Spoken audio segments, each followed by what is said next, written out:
প্রিয় দেশবাসী, আপনারা জানেন দেশ এই মুহূর্তে একটি সংকটকালীন সময় পার করছে।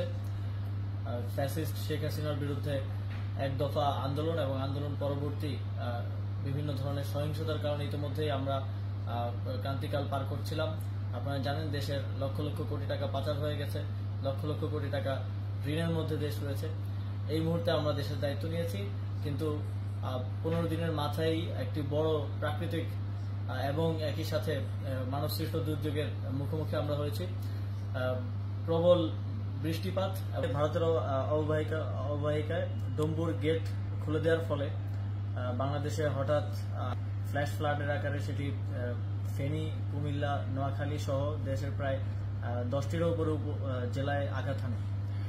ভারত কোনো প্রকার সতর্কতা ছাড়াই এই গেটটি খুলে দেয়। প্রায় 31 বছর পর প্রথমবারের মতো এই গেটটি খোলা হয়।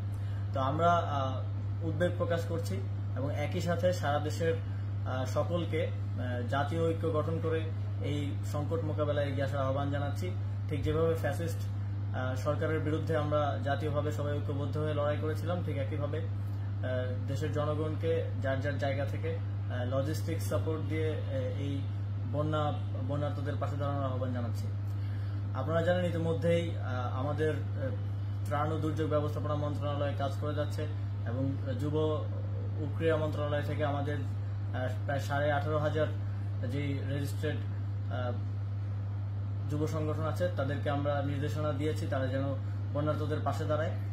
একই সাথে বৈষম্যবিরোধী ছাত্র আন্দোলনের সমন্বয়করা ত্রাণ সংগ্রহ করছেন টিএসসিতে এবং প্রায় 50টি বোট তারা বন্যা দুর্গত এলাকায় পাঠিয়েছেন উদ্ধার কার্যের জন্য এবং আরো 200টি বোট আজকে যাওয়ার কথা।